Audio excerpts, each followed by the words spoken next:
How's it going, everyone? And oh my god, is that a bird? Is it a plane? No! It's another PlayStation multiplayer live service title that looks to be in development. I'm sure all of you guys are just itching for more of those. Now, to be honest, this new title from Bungie, well, it originated at Bungie, codenamed Gummy Bears, I actually think sounds kind of interesting.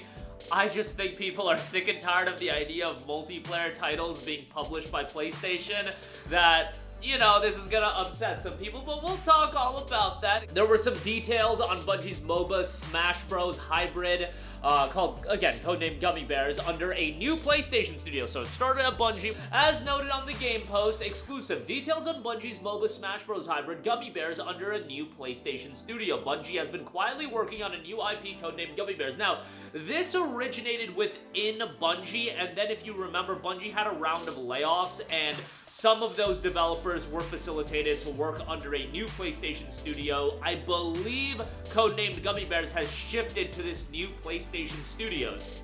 Bungie announced in mid-2024, we are working with PlayStation Studios leadership to spin out one of our incubation projects to form a new studio within PlayStation Studios to continue its promising development.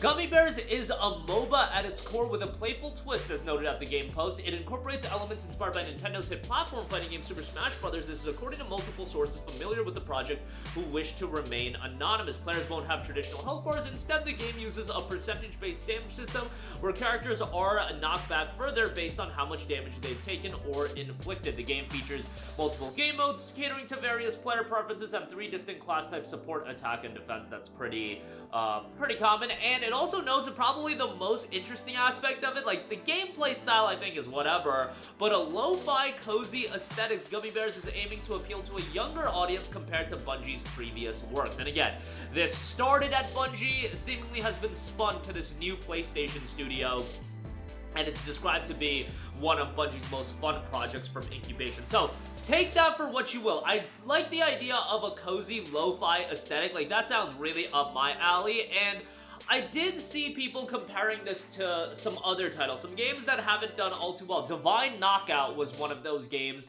that did see some comparisons to. And then there was also Rocket Arena, which Rocket Arena has been delisted, and I don't think Divine Knockout is long for this world, or if it's even around at this point. But the style of game, look, immediately people are going to be absolutely infuriated by the idea of Sony investing into another live service title. We already know that they're gonna be doing another live service game, and I get it. There is also that thought process of, well, none of their in-house studios are being affected by their venture into live service games, but these are resources that could be allocated to doing other games. And the idea of their existing studios haven't been affected, like, guys, when was the last time Naughty Dog put out a new game? It's been almost 5 years, and their next game isn't gonna come out in 2 years. I get it that Last of Us Factions didn't come out, but that was very much like, that was such a clever move by PlayStation. If they already view Last of Us Faction, or they viewed Last of Us Faction as, oh, okay, this is gonna be a gigantic L, to not even release the game, to not even reveal the game, because it never made Naughty Dog have that perception of taking an L, where in reality, it obviously was an L, but nobody calls it out for being an L because it never actually got revealed. But we know that years were spent on development of the game, and there hasn't been a new Naughty Dog game in how many years? Like, that's all you gotta say on that. And Guerrilla is also allocating a lot of their resources to live service projects, so just take that into account. And again, they're ultimately spending money and utilizing resources that I believe could be allocated in other areas. Now, I've also been very vocal about the fact I understand from Sony's lens why they view something like Project Gummy Bear, something like Concord, something like Fair Game as having way more potential for revenue generation than a Gravity Rush 3, than a new Sly Cooper, than a new, whatever you want to throw at it, a new Jak and Daxter, I don't know, but, as far as the game itself, I do think it sounds kind of interesting. I think if we just had the information and no lo-fi cozy aesthetic attachment, like, that's all I needed. I'm just like, okay, aesthetically, this game will be kind of cool, and it might be something right up my alley. MOBAs, you know, not really my cup of tea. I had my phase with League of Legends, and that was a long phase, don't get me wrong. But the level of toxicity that game had, and I don't believe Project Gummy Bears is going to be that toxic of a game. I don't think it's going to be that level, and as far as how deep into the live service area it's going to go into, but what MOBAs come out that hasn't been a live service game, and this would certainly be something live service oriented. Like, there aren't going to be multiplayer games that come out that don't have that live service model ingrained into it. That's just not happening anymore, and I just believe it's not going to happen with a dedicated game being created, in the sense that a game that they can monetize. And with the lo-fi cozy aesthetic, I would imagine, you know, it's a MOBA, you're gonna have a roster of characters and heroes to play as. I would imagine that, you know, you'll have skins and everything like that. Like, that's typical stuff. And I saw people latch on to the idea of, oh, this is a Smash Brothers like game, so oh my god, PlayStation All-Stars 2. And you know what? Doing a MOBA style game with Smash Brothers elements with the PlayStation roster, just throwing the PlayStation skin on it, I do think that could be effective. I do think there's a lot of it. I'll take Herman Hulse's verbiage that he used, leveraging the existing IPs. I think there are opportunities to leverage existing IPs when you bake in your characters into an existing gameplay style. Oh, a recent game just did that, didn't they? What was that game? Oh, Marvel Rivals, using existing characters, existing IPs, utilizing it into a gameplay style, a hero shooter that has been done before, but because it had all of these iconic characters, it would at least get some attention rather than, you know, Concord's roster or whatever. I do think that's an opportunity where you can leverage your existing IPs, baking in those characters, but with this being targeted to a younger audience, I don't know about Kratos pulling up to a MOBA. Like, I don't think that's gonna happen, and I would imagine this game is at least a little bit in the oven, where they've had these character designs made and whatnot, but that's just the idea I'm throwing out as far as it being,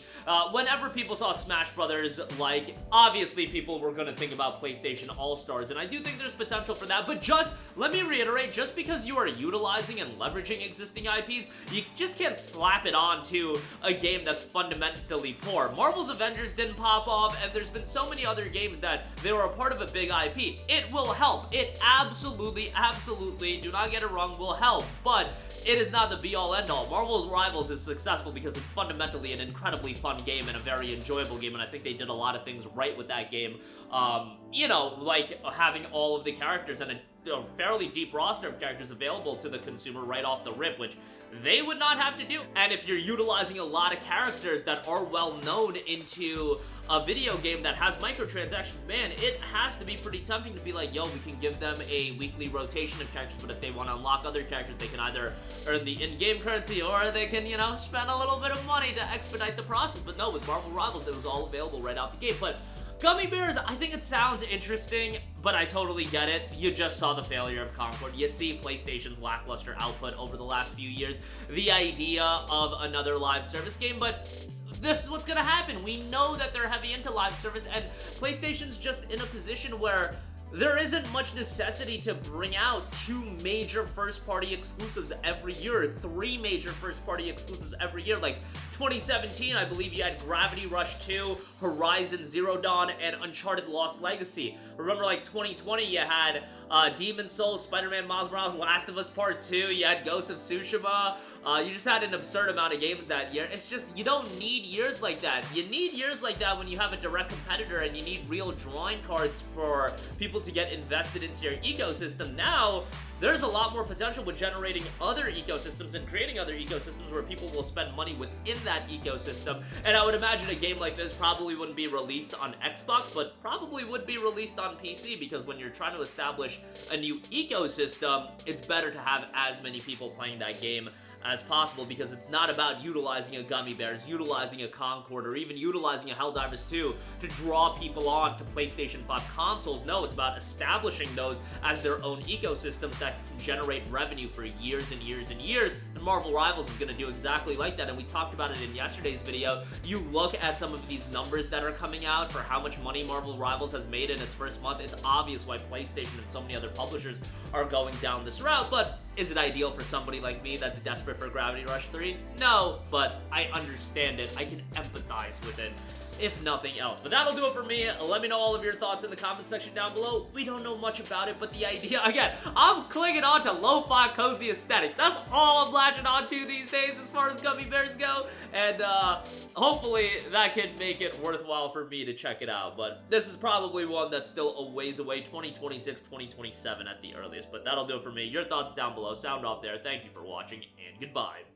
Hey guys, we hope you enjoyed the video, and if you did, make sure to hit the subscribe button, and if you're already subscribed, do us a favor and hit the bell icon. This way you'll be notified whenever we post a new video. That's the best way to keep up with all of our uploads, and we usually try to upload 2 videos a day. And with the bell icon hit, you'll be notified whenever we do upload a video. As always, thanks for watching.